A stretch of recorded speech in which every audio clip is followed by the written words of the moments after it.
Now that's closing. Whoo! All right. That's a top 4 classes. It stands right now, according to 247 Sports. Mario Cristobal and staff getting it done. We will get the details now from one Cam Underwood, State of the U. Cam, how you doing tonight? Woo, I'm good. A little tired, to be perfectly honest. Stayed up late finishing notebooks, got up early-ish, but not as early as I'd done in previous years because by the schedule, I thought I had a little bit more time. But yeah, just been rocking with it. Signing days and things like that are always huge for us, State of the U and everything. So I do try to have that content, going in the same kind of a way. So, really happy with what I produced. I really hope that you guys interact with it. Please go over to stateoftheu.com. We'll talk about the content as we go through today. But I'm going to, not dislocate my shoulders because I have a long wingspan, but patting myself on the back, I did a really, really hell of a job, which I really put in time and effort every single year. And I know that I brought it to you guys this year. I was really happy to be with you guys through it and everything. So yeah, I feel good, pending, but otherwise, yeah, man, it's really good. And again, I checked out on this season in the effort or mentality to focus on recruiting because clearly the team that we had is not the team that we needed. So recruiting is how you start to flip that. And we saw some big strides taken today along that path. So yeah, I'm good.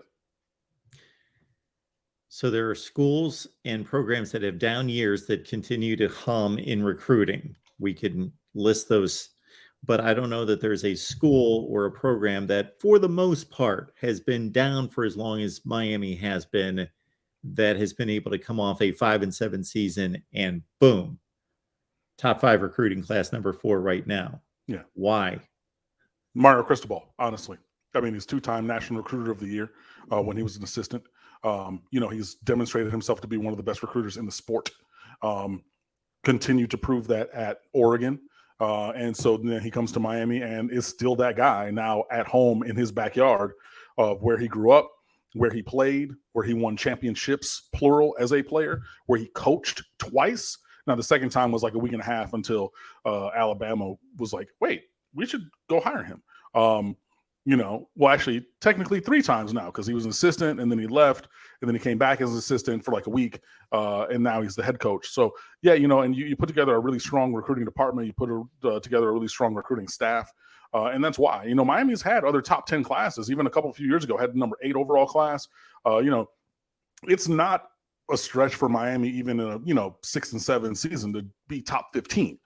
So it's not like we are UMass all of a sudden popping up into the top 5. But, when you have the ability to recruit in the bottom half of the top 10 on a, 8-4, 7-5 year, because most of the years recently have been 8-4, 7-5, but then you put one of the most dynamic recruiting coaches here with a staff of dynamic recruiters, you're seeing the fruits of that labor.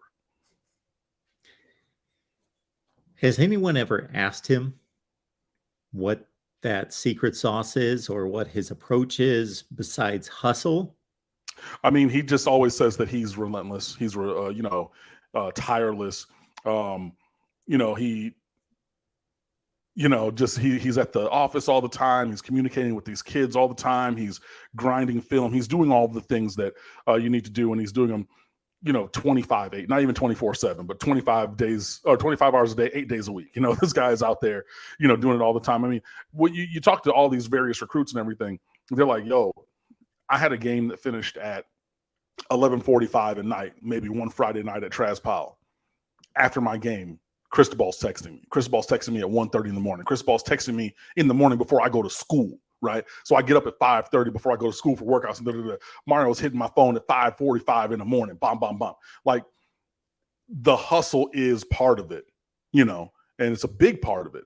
But then also, obviously, all of just the communication. And there is a level of secret sauce that he's not going to detail about, how he's communicating, but it's really, and what we've seen and heard from him and others is really just relationship building. Excuse me. So, you just are consistent over time, and, you take a real honest interest in these kids as people, And I mean, the added benefit is, I mean, you want them to come play football for you because they're elite football players. But yeah, things like that, just constant communication, just being tireless, in the evaluation of talent, in the communication with the talent, in the building relationships with talent. Delegating, obviously, is going to be key because he cannot do everything. But, especially if you're a major recruit, Mario is going to be involved in that recruitment, period. Like, just know that. Like, oh, I'm a 5-star wide receiver. I'm a 5-star offensive lineman. I mean, well, especially offensive line because he played that. But, even, guys on the DL, guys at tight end, some of these wide receivers, Ray Joseph and Robbie Washington and things like that. You're not going to be a blue chip guy, which, 80% of this class is, and not have Mario hit your phone. So it's that, put together with just, what he's learned on how to build those relationships and things like that over time. Yeah, and he has the juice. He's that kind of guy.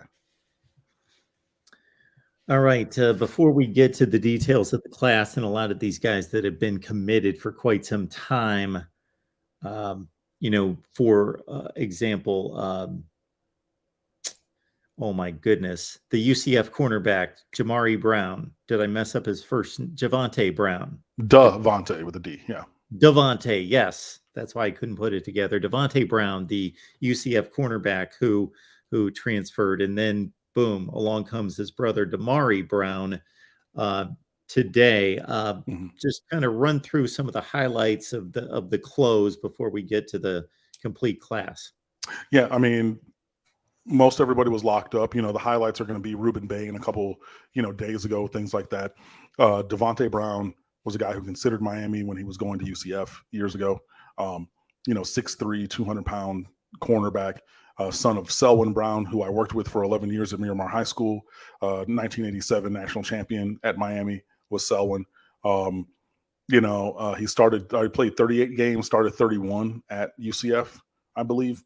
I don't have his, statistical numbers, but I mean, Cristobal, his presser today, the part that I could hear before they killed the stream because the audio was atrocious. He said Devonte Brown played like 1,900 snaps and gave up 4 touchdowns in coverage, across 3 years, which is really, really good. You bring in a big corner with talent and experience. So I'm not saying he needs to be the first team All-American cornerback, but he definitely raises the floor at that position because if you remember last year, it was DJ Ivey and Tyreek Stevenson every single available snap with, Corey Couch rotating in and Daryl Porter Jr. only playing when somebody got injured or was couldn't walk. That was really the entirety. Well, Al Blades Jr., he played safety and he played slot corner, but that was the entirety of the rotation at cornerback. So, yeah, getting Devonte Brown is, it raises the floor at corner. That's really good. Getting Damari Brown, his brother, that was, seemed to be coming for a few days. And obviously when Devonte committed, you kind of put 2 and 2 together there. He's like his brother. He's, 6'2", 195 pounds. Both of them went to American Heritage. So he's been trained up in one of the programs across the country that does the best at developing defensive backs. Pat Surtain, Tarvis McFadden went there years ago, 6'4" corner, 5-star, went to FSU. Earl Little Jr. in the last class. Jacoby Spells, who went to West Virginia in the last class. What up, Bailey? But things like that, man. So he goes to a similar, the same school. He's been there for 5 years because he went there as an 8th grader. And it's getting developed by Pat Surtain Sr., and Pat Surtain Jr., and like all the guys that they've developed there. You have 2 guys who are the sons of a national championship player. And I can say this because I worked with Selwyn and I know him, right? He would get missing a couple days here and there, right? I mean, it's just, one of the things in schoolhouse, certain people, in the sports world, call him by the last name. So, Underwood, what up, bro? Hey, where you been at, man? I haven't seen you in a minute. Oh, yeah, I coach my son's Optimist team. And we had to go out to California to play in the Super Bowl, light work, slight work, 55-3 or whatever, got another Super Bowl. And like every year, these kids with Devonte and Damari, these teams with them on there, with Selwyn coaching, would win championships every single year. I think it was 1 year. And because, we would, like, as the staff members, we would go and we would hoop sometimes. We'd at least, shoot around or hoop in the gym. I just remember he was like, because Selwyn's like his sons, he's 6'2" and, 230 at this point. He's kind of rocked up, and it's funny. He's this big dude and he's a shooter. I mean, he's a sniper. Like, he will give it to him from 35, count it. But all of a sudden, he's taking it to the rack and he's bouncing off a contact. Putting a shoulder. And I said, big fella, we're on the court. We're not on the field. What's going on? He said, man, I'm a little upset. We lost one. I said, yeah, no, we lost the championship this year. I'm a little mad. I had to get it out. I was like, oh, okay, I feel you, big fella, but like elbows and shoulders don't need all of those. But I say that to say, I mean, for so many of these years that I worked together with him, he's winning championship after championship after championship with his kids, and they also won at the high school level. So now you're taking that pedigree on the field from Optimist to high school, now to the U as well, with the physical stature and pedigree of being in the lineage with someone who won a national championship. Like, these are the things that you're adding to the roster. And it's great to get guys of the size of Devontae and Damari Brown and the speed of Robbie and Bobby Washington, but like, it's deeper than rap. It's more than just surface level. You know what I mean? Absolutely. Byron Lamb, we appreciate your contribution here at the Voice of College Football. And again, everyone, we're here every Wednesday night with Cam, so show some appreciation. He delivers all the time, and get on over there to State of the U for the recruiting and notebooks. Byron says, Mark, ask Cam the question you let Logan avoid on the Florida State Live before he basically started talking trash, which was how many misses. Okay, this is what I served up. Basically, I'll put it this way. Ohio State could have a top 5 class, Clemson could have a top 10 class, and USC could have a top 15 class, and there could be very little, if any, overlap over their pursuits. Mm-hmm. But with Florida State, and Miami having the classes that landed in the manner that they did, how much overlap was there in regards to, they got that guy, we could have had this guy or that guy, or we flipped X, Y, and Z from them? How much was there between the three? Right. Got it. There was a lot between Miami and Florida. Miami is 13-5 head-to-head recruiting, and since Cristobal came to campus, and it was almost, I mean, you're a whisper away from 15-3. Like, Rashada flipped, but he was committed to Miami. And Andy Jean, we kind of processed, parted ways with, weren't sure about it. He was like, all right, I'm gonna go to Florida. But like, both of those dudes were committed to Miami. So you're just, hey, stick with the U instead of going to smelly Alachua County. And your 13-5 gets to 15-3 just like that. Right. But if you look at Miami's class as to guys who, Florida or Florida State were going after, everybody in America was going after Francis Mauagoa, but I won't even count that one. Finalists, maybe Ruben Bain from Miami Central. Absolutely. Malik Bryant from Orlando Jones, who used to be at IMG. Absolutely. Robert Stafford, kind of, sort of, but not really. I don't know why they weren't going after him, but whatever. Ray Joseph, they weren't really even on Ray's radar because he was committed to Clemson before he was maybe flirting with Louisville. I guess now he wanted to go get some Kentucky Fried Chicken before he committed here. Raul Aguirre, Damari Brown, the Washington Twins. Anton Jackson is a funny one because he was a 24 recruit, but he wanted to reclassify up to 23. So they were probably involved there, but like, when he reclassified up, they were way behind. I mean, Mark Fletcher, everybody thought he was going to go to Florida. That didn't happen. Christopher Johnson, yeah. Tommy Kinsler was committed to Florida, got that. Emory Williams is from Milton, which is so far in the Panhandle, it's on Central Time. It's way west of Tallahassee. It's almost that's basically East Alabama where he lives. So yeah. And then, I mean, everybody in America was in on Cormani McLean, which I'm sure we'll get to. Devontae Brown, I'm sure, as well. But like, yeah, you're looking at all these guys, man. Look, man, and I mean, I'm not even going into their classes of the guys that they kept really from each other. I mean, there wasn't, really much of like, hey, Miami wants this guy, and then Florida or Florida State went and got them. There wasn't really much of that. I mean, if you want to count Andy Jean and Jaden Rashada, fine. For Florida State, I would have to see their class. Hakeem Williams for Florida State, the 5-star wide receiver from Fort Lauderdale, Stranahan. Apart from that, honestly and truly, it's tough to think of many, and I'm not even being revisionist or anything like that. Like, I am incessant in my following of recruiting. Like, I follow it more than a little bit. I blog about it all the damn time. That's what I got my start in blogging and whatnot. But like, I saw Florida State signing people today, and I'm like, who? What? Like, who is this? Like, it's not even, I don't, and like, again, I know more names than most people. I need to get back out to the events like I used to be as heavy, but I still go to some games. I'm still around. I still talk to people who are out there all the time. And I see Florida State signing name after name after name, and I'm like, I don't know who that is. I never heard of this person in my life.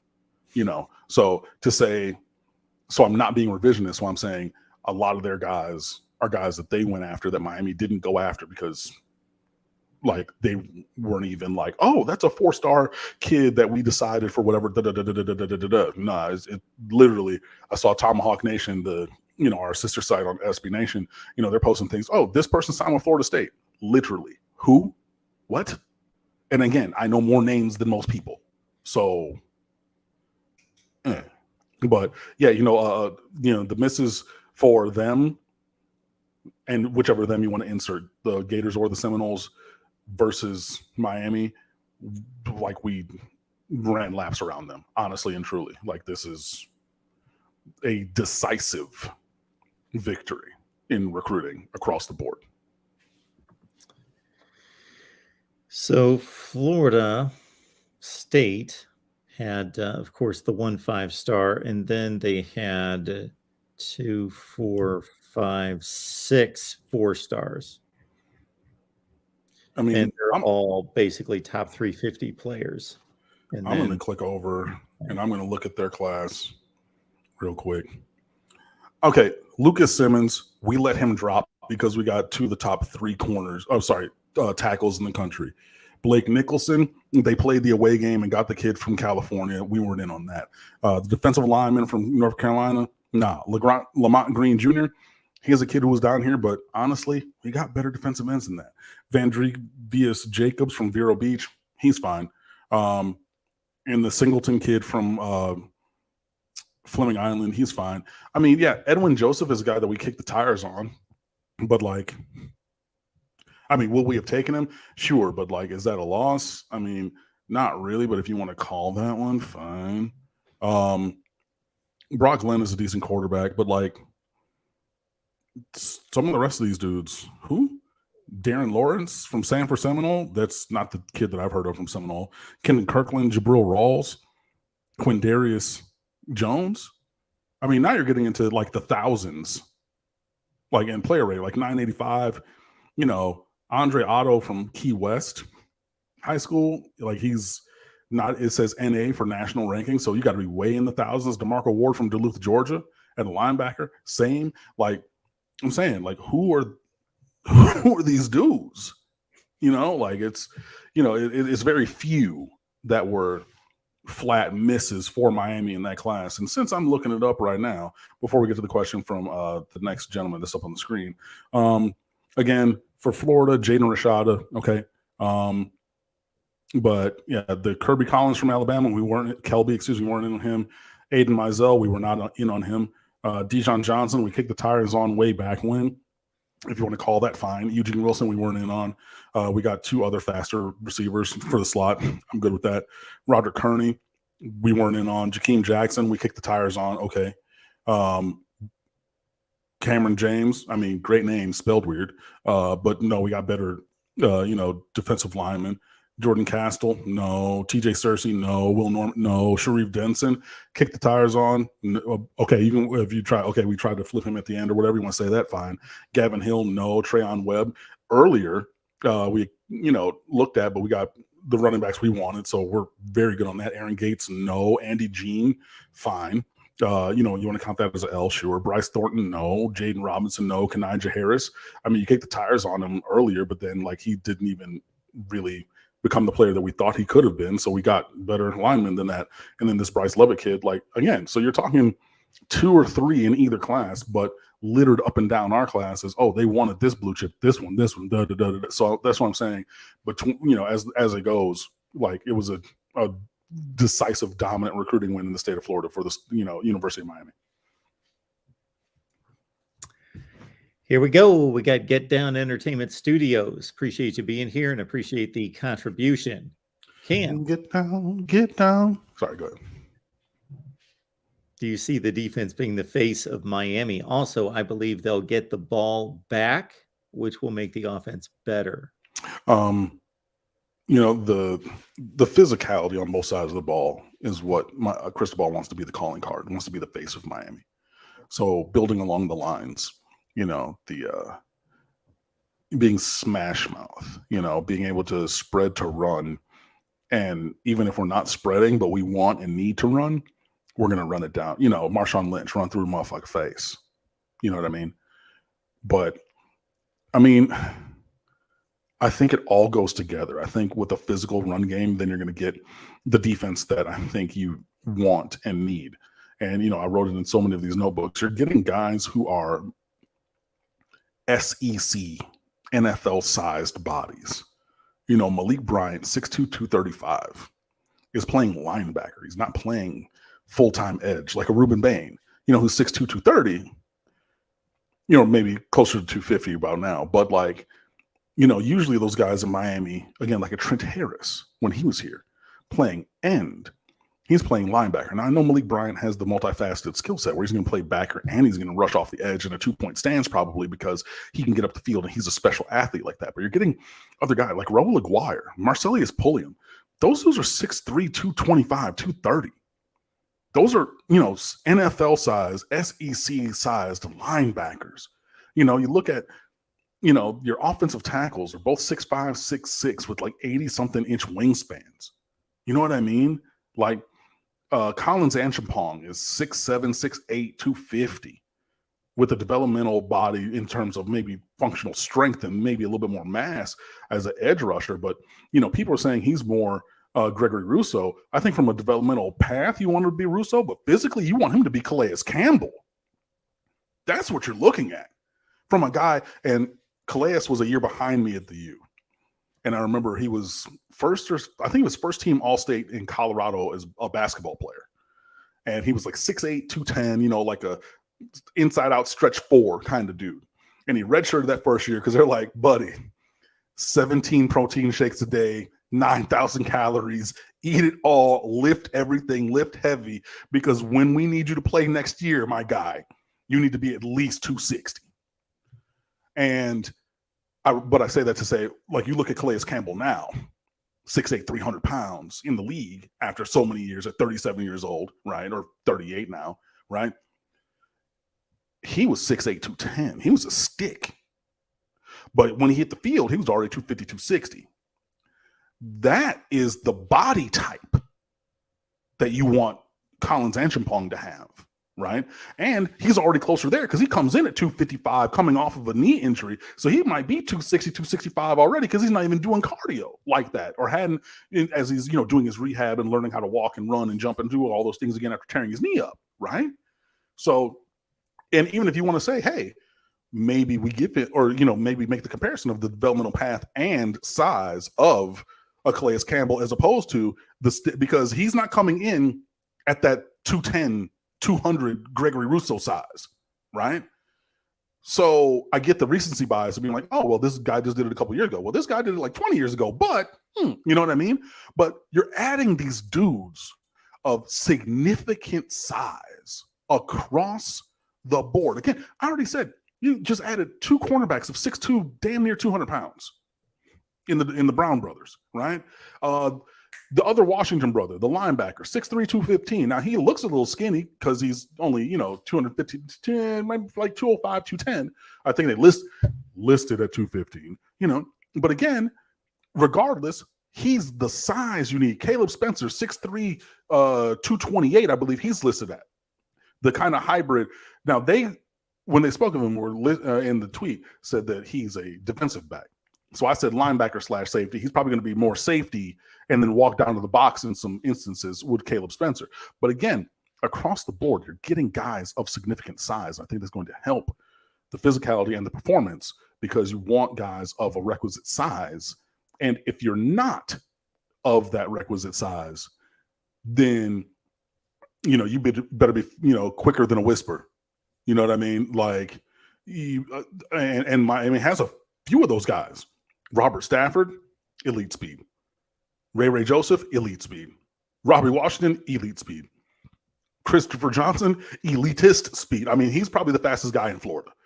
Reigning 100-meter and 200-meter state champion. Like, so I say that to say you get big guys everywhere. And if you're not big, you got to be fucking fast. And those guys that we got that are fast are among the fastest guys anywhere. And I think that's going to help everything. So I know there's a long-winded answer, but I mean, basically, yeah, first of all, the defense has to get better. I don't know if there's going to be the calling card, the reason that we're known, like Virginia Tech was under Bud Foster, where it's just like, regardless of what their program does, we know that defense, and that's where we start the conversation. I don't know that it's going to be that, but hopefully with this recruiting class and by infusing this other talent, including these transfers there, the performance will become better, and then everything is going to be led with physicality, and hopefully that physicality leads to better performance.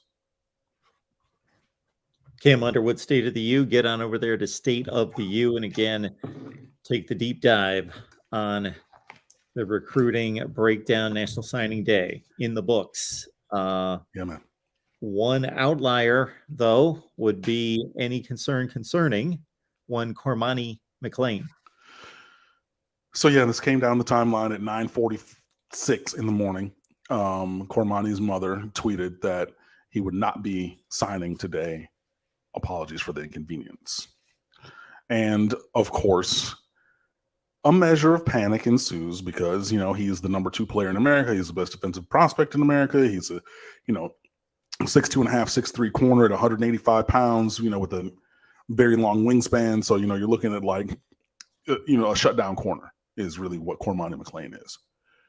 He was a wide receiver. He was going to be a star wide receiver. They had injuries on defense, and he flipped the defense his sophomore year. And that's the exact same story that happened with Tracy Howard back in the day in 2009 at Miramar High School. Now, both players led their teams eventually to state championships. Tracy is a sophomore and Cormani is a senior at Lakeland. But it's the exact same thing. Tracy Howard was a 5-star recruit. Literally got my start in blogging talking about him because every week I would have a game recap, and one of the middle, I think it was like the 3rd bullet point every week was Tracy Howard makes big plays, and I would just detail whatever he did to make something happen. In every single game, you could do that about Cormani McLean. He had 9 interceptions as a sophomore, 10 or 11 as a junior, fewer this year because teams finally said, we're not going to throw it over by him. He was at a different school, but why? Because he has the incredible ball skills of a receiver and way more length than Tracy Howard, 2.5, 3 inches taller and way longer arms, right? So why would we even do that? So, yeah, everybody in America wants him. It was a shock when he committed to Miami. Again, everybody thought it was going to be Florida. He committed so fast that at first all of the people there thought he was joking. And then your newly crowned director of scouting at 247, my buddy Andrew Ivins, actually said, hey, can you run back and do that again? Because our cameras weren't even ready. Because he didn't even show up. It was no preamble. He was like, yo, what's up? Hey, I'm going to the U. Boom, put the hat on. Everybody was like, whoa, right?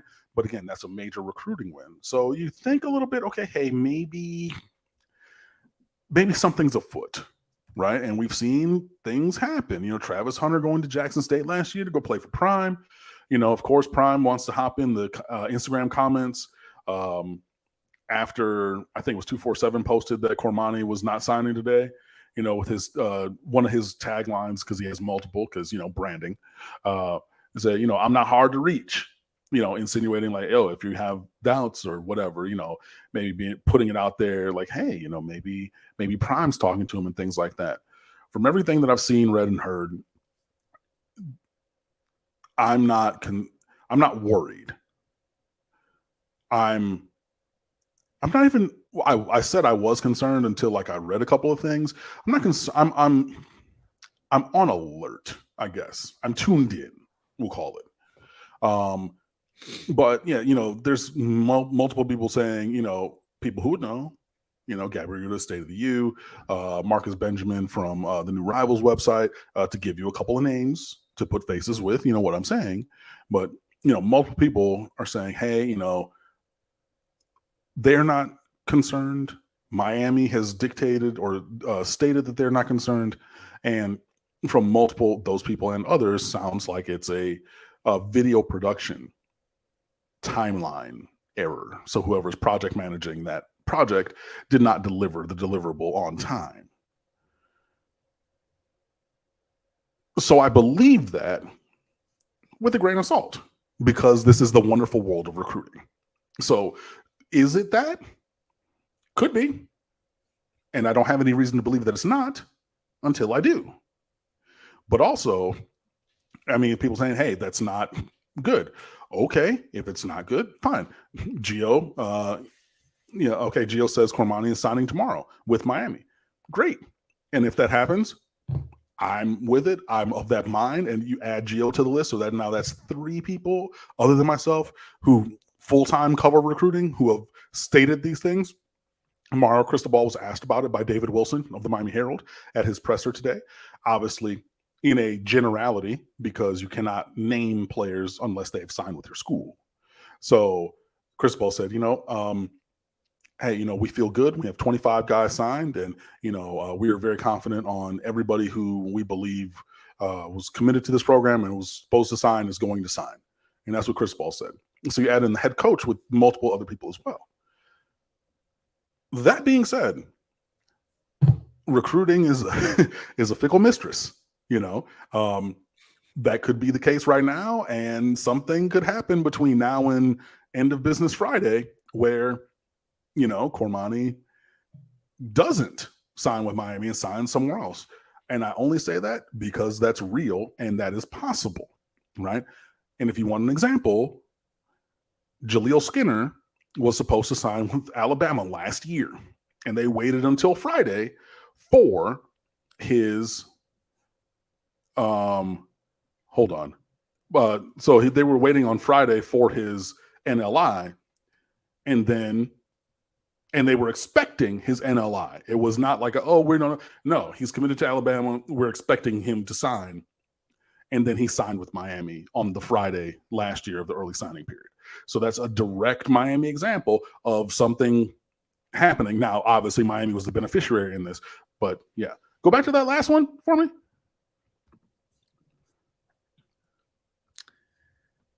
What about you being mentioned? Yeah. That one? Yeah. I didn't know if that was a joke or not. Well, honestly, I don't know, because the sound was so atrocious that it would start and it would stop and it would robot when it was going. And it was so bad that they actually killed the live feed. And I had it on my YouTube, on my computer, and the Twitter on my phone, the Twitter video. And they killed both feeds. They were like, we can't even do this because you can't. The audio presentation was terrible. Terrible. You could see Coach, and he's looking at people, and he's gesticulating, and he's going through, and he's talking about answering these direct questions about the players and how they fit, and and you couldn't hear any of it. So I said that he kept saying my name. I mean, if he's talking about Cam Kinchins, like we have the same name spelled different.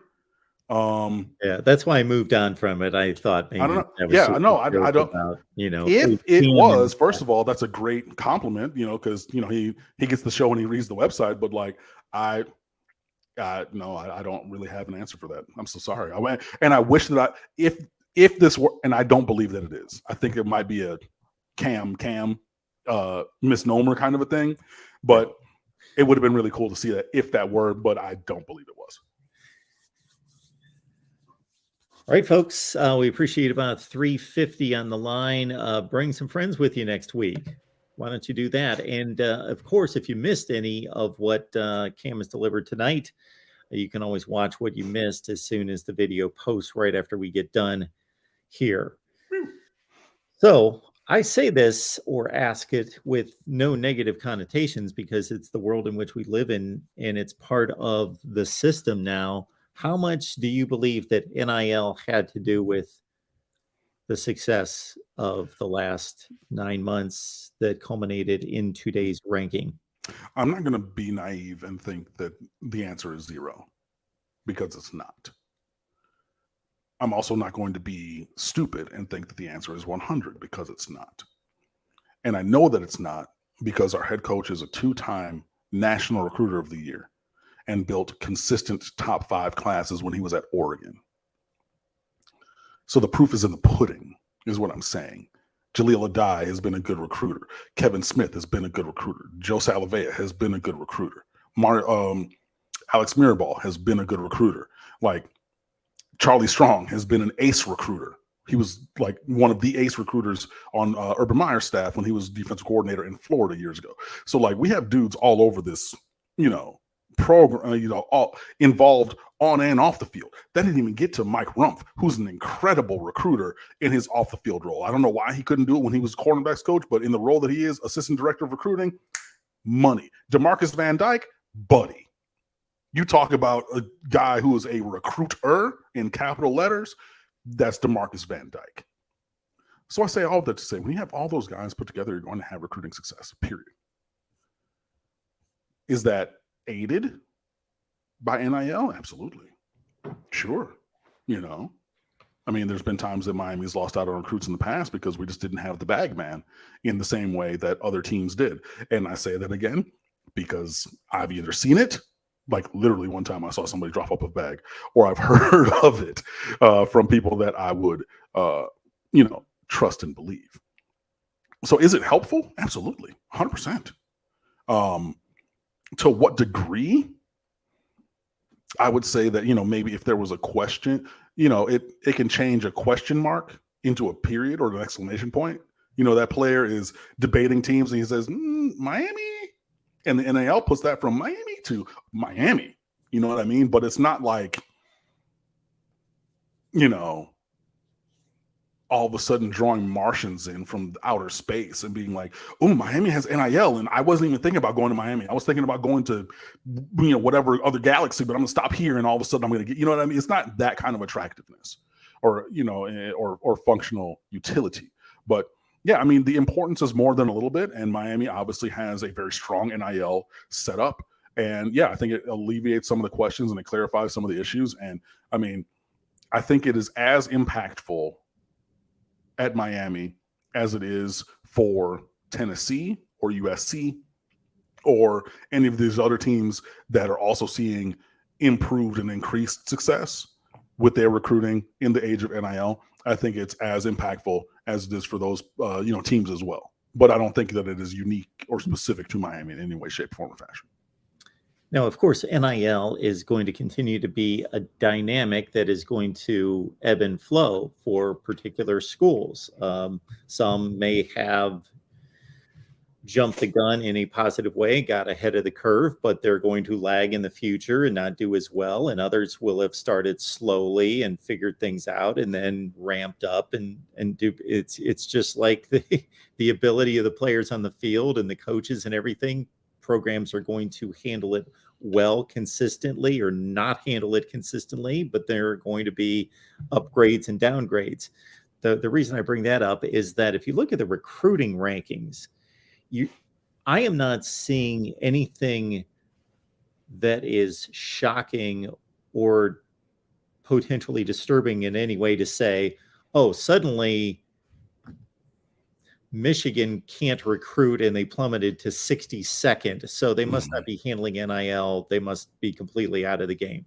Or Boston College has come out of nowhere to be a top 5 recruiting class. Where did that come from? Right.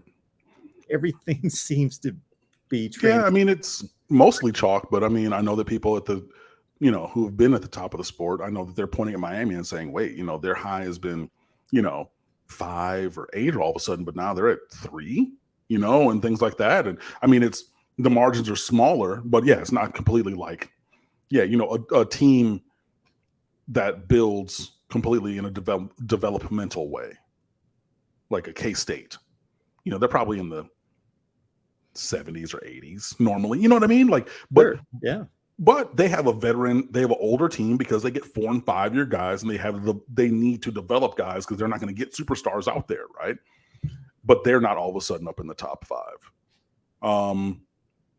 The previous question on the screen was, out of anybody out there, oh yeah, who do I want to flip?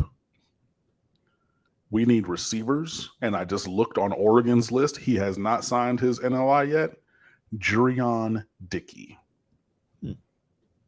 That is that dude. Number 2 wide receiver, number 15 in America, 6'3", 210. Yeah. Like that. Him. There's no other receiver in the top. Well, DeAndre Moore from St. John Bosco in Bellflower, California, has not signed either, but he's 6 foot. But yeah, I mean, there's no other receiver in the top 16 who has not signed as of this moment, according to 247. So for me, yeah, Jurion Dickey. If I had to go anywhere else, I would say, 5-star David Hicks from Texas, committed to Texas A&M. Yeah, that's who. Because we need D tackles, we need more of them, and we need more, talent there. Getting the number 9 player in America, number 2 in the state of Texas, number 1 at the defensive line or interior DL position. Yeah. So, I mean, yes, this is very high hopes. Like this is really living on a prayer and dreaming big. But I mean, look, I'm not going to say some random 3-star from Miami Central or Miramar High School, even though I'm sure those guys can play. No. If I'm dreaming about flipping somebody right now, then I'm dreaming big. Jurion Dickey or David Hicks. Yeah, for sure. David Hicks, I believe, committed to Oklahoma. Then he flipped and went to Texas A&M, but now he's still out there. And there has been much speculation. We do an Oklahoma show that, that he's not super high on Texas A&M, and obviously has, or I shouldn't say obviously, it appears as though he's having his second yes. Come on down, baby. Hey, if you're not, enthralled with College Station, come and visit Miami. See what the scenery is like. Take an official visit. Have your people call John Ruiz's people and have a meeting about NIL.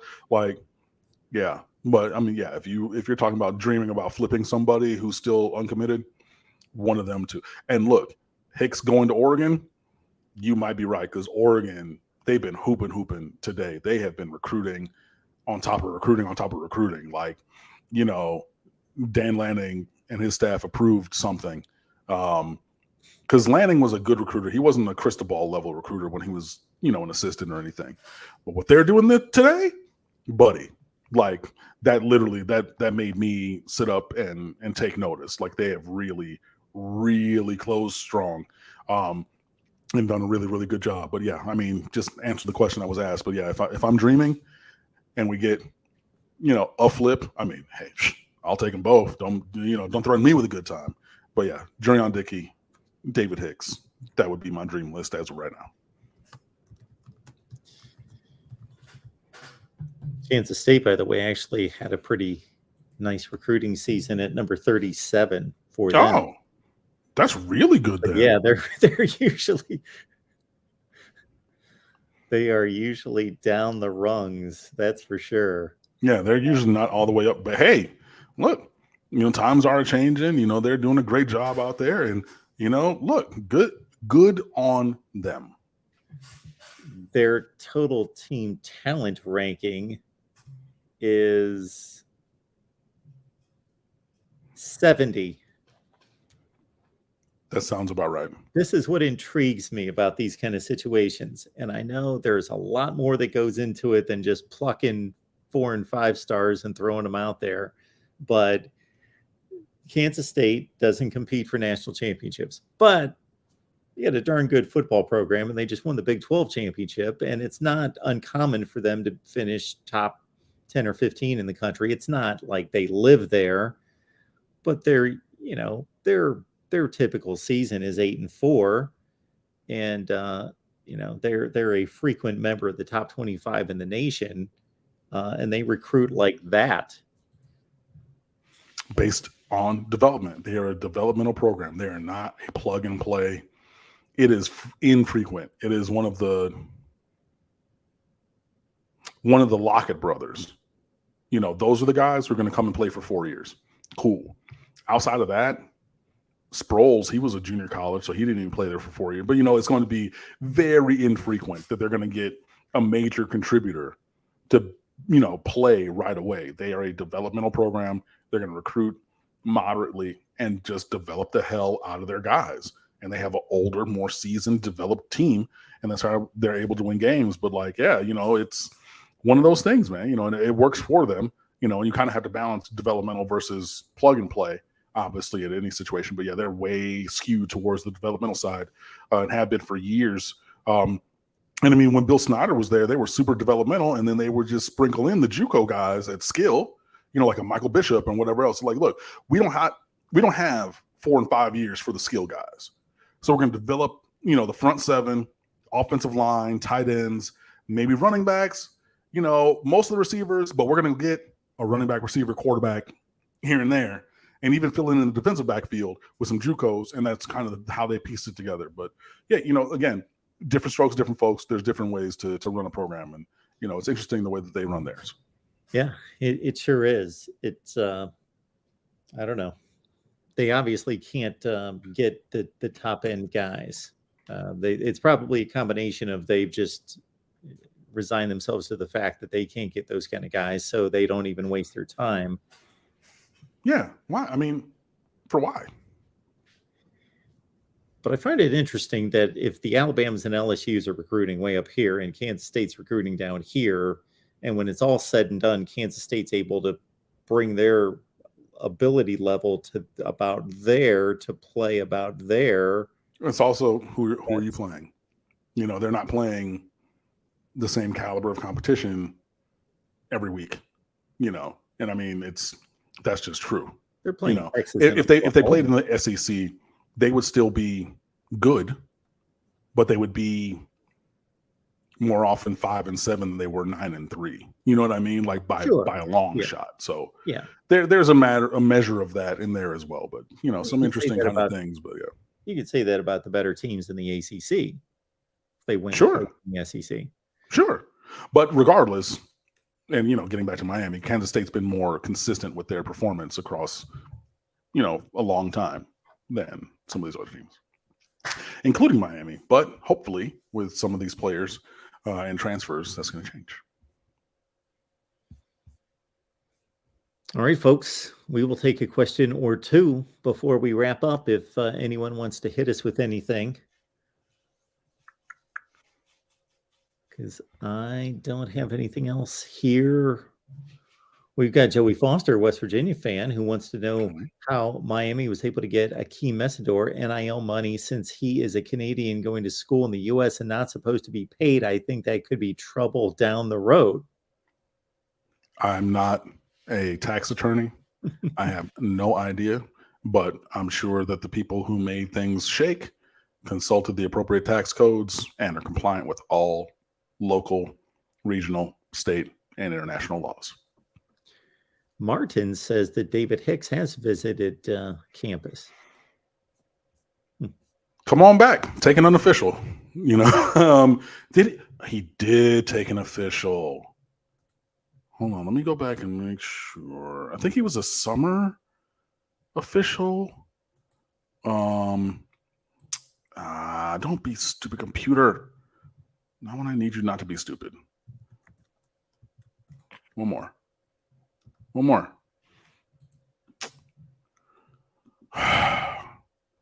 I think he came down like July something. Okay, here we go. Finally, my computer's not being stupid.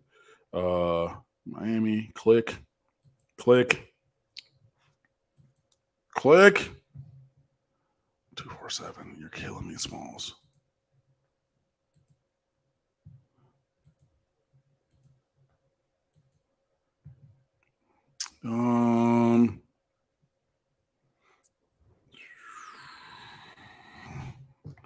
Find Hicks.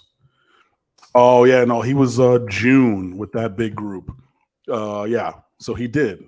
So that was like Jackson Carver, Antonio Tripp, Reed McKeska, Connor Liu, that group. So yes, he has taken an official. That's a visit paid for by Miami, so he would have to pay his own way if he wanted to come back. You can only take one official visit per school, unless that school has a change in coaching staff, which we have not. But either way, come on down, buddy. To MIA Canes 83, do we get Harbor? That's Nicholas Harbor, 5-star athlete out of Washington, D.C. I'm going to go with no. I just don't think that he's coming down here. Sad to say, because I wish that we had a dude who was 6'5", 225, and he's running, 10-2 in the 100. But, this is a guy who could go anywhere in America. He could show up tomorrow and be like, yep, like, regardless of if he announced or not. But I just don't think that that's going to entail him coming to Miami. I would love to be wrong. I just don't think that happens. The crystal ball is directed towards South Carolina. I mean, hey, we're going to make you the next Javian Takani. Come on. Even though it's a different staff and everything, but like, that's it.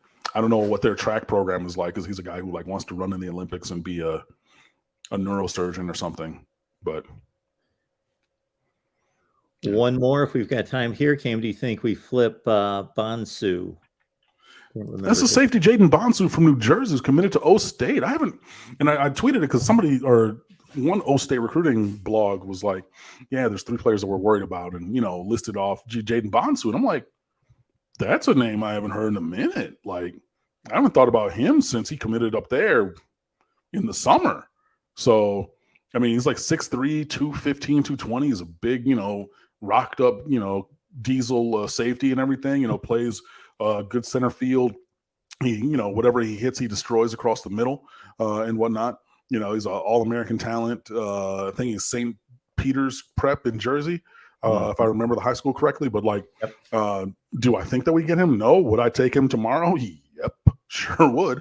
But yeah, I mean, this is another 4-star blue chip talent that Miami has been or has recruited throughout this cycle.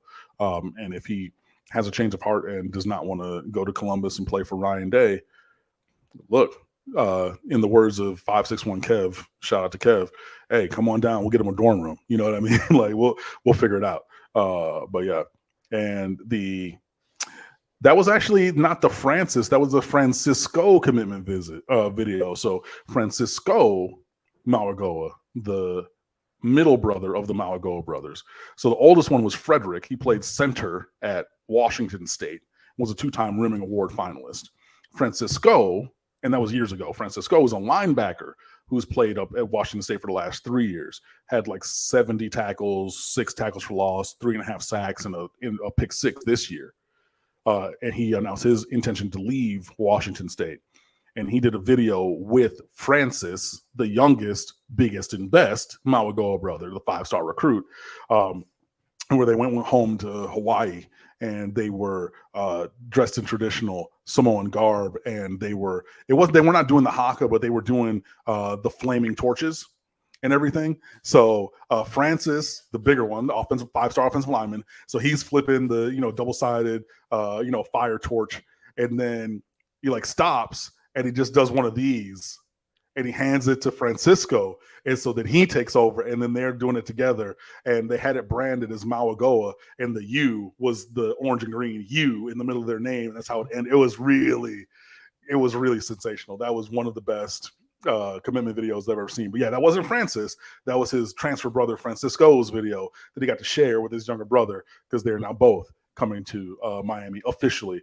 He has inked his scholarship transfer to Miami, and the younger brother has inked his NLI, which was a little bit later than people wanted. People were freaking out because some of the IMG guys were sending theirs in earlier, and you cannot send it in before 7 o'clock in the time at the timeline, or sorry, in the time zone that you're in, right? So that's why you got the Australian guys. They were sending theirs yesterday because, you know, Australia is the land of tomorrow, so it's already 7 o'clock in the morning. They're going to send it in, you know, whatever.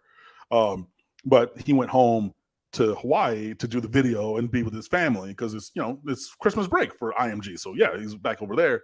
So he came on the timeline. He's like, yo, hey, look, sorry, I'm in Hawaii. I'm signing at 11 a.m. Hawaiian. Everything is smooth. I'm coming to Miami.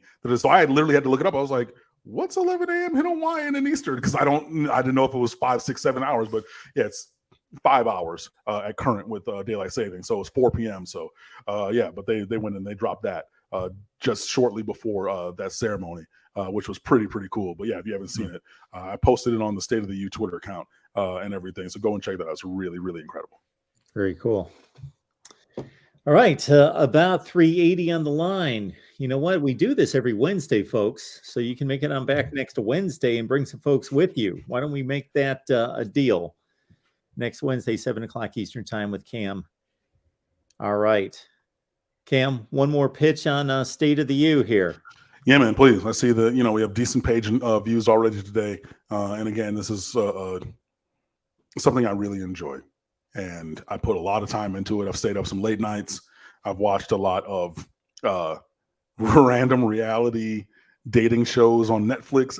They've been watching me as I've been writing and whatnot, but just something to get me through. But man, you know, Miami's already signed 25 guys, including an Australian punter randomly. So I thought that, and this question was asked like last week before, oh, what are we going to do with punter? I thought Will Hutchinson was the unquestioned dude. Apparently Miami has questions. So they went and signed a punter. And so he's another like 24, 25-year-old dude from Pro Kick Australia or whatever. So yeah, already signed 25 guys. So you got 24 notebooks, because I didn't put one for the punter because that was a surprise for me. But 24 notebooks, a daily running live blog for today. Welcome to the U for Damari Brown.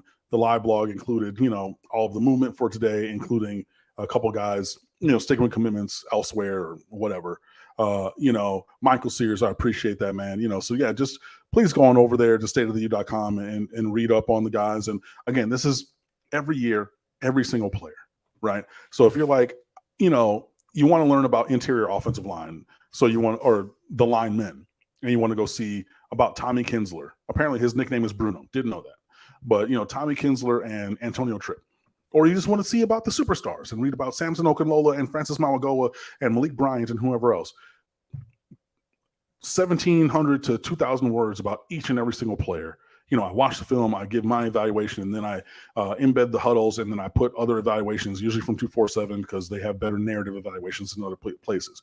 And that's for every single player, every single year, man. I take really great pride for that.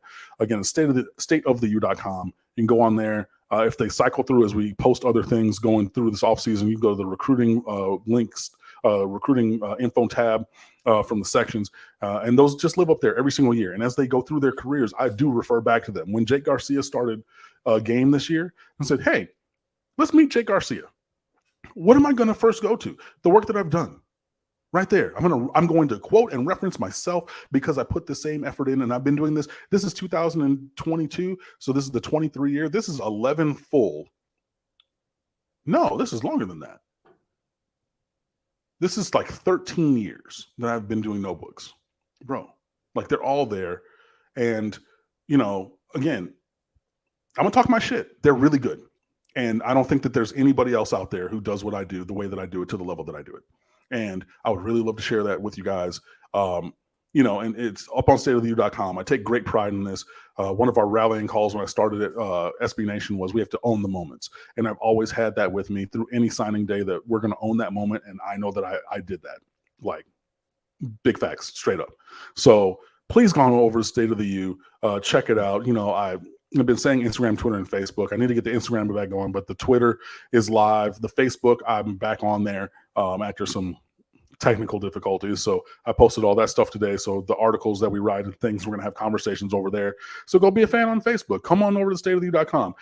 Twitter, that's my favorite social media, so I'm always there. And my personal Twitter is at Underwood Sports. But no matter where you find me, again, I am a passionate Miami fan. I am pragmatic, and so I'm not going to just fly off the handle and just be on some random stuff. But you're really not going to find anybody better in the world of commentary and analysis when it comes to the Miami Hurricanes. You're not, and I stand on that. And if you think that, then let me know who it is, and then I can read that stuff, and then I can develop myself. And I know that there are people who report better, so I'm not saying that I am, one of the beat writers from whichever outlet. I know that there are people who cover recruiting better, so I'm not saying that I'm a full-time recruitnik like, even Gabriel Urrutia, who started for me, and I taught him a lot of what he knows.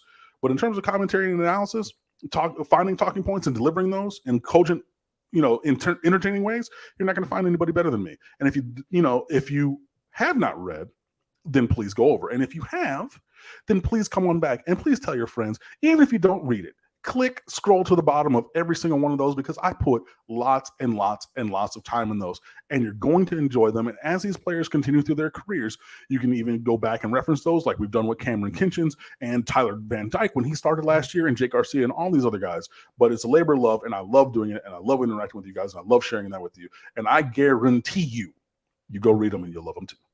Thank you. And if you're lazy like most, that's okay. We provided the link in the chat a couple different times. So just click right on that link and you're right there. Kim, you have a Merry Christmas / Happy Holidays, however, in whatever form you celebrate. Absolutely. You guys do the same. Mark, thank you very much. Merry Christmas, Happy Holidays. If we have any members of the tribe watching, Happy Hanukkah. I don't remember which day you're on. Apologize for that. But, Happy Kwanzaa if you celebrate that. But yeah, whichever way that you celebrate, whichever way, I wish you peace and happiness and health for you all and your families. Again, thank you so much for watching. Thank you so much for reading. And we'll catch up with you soon.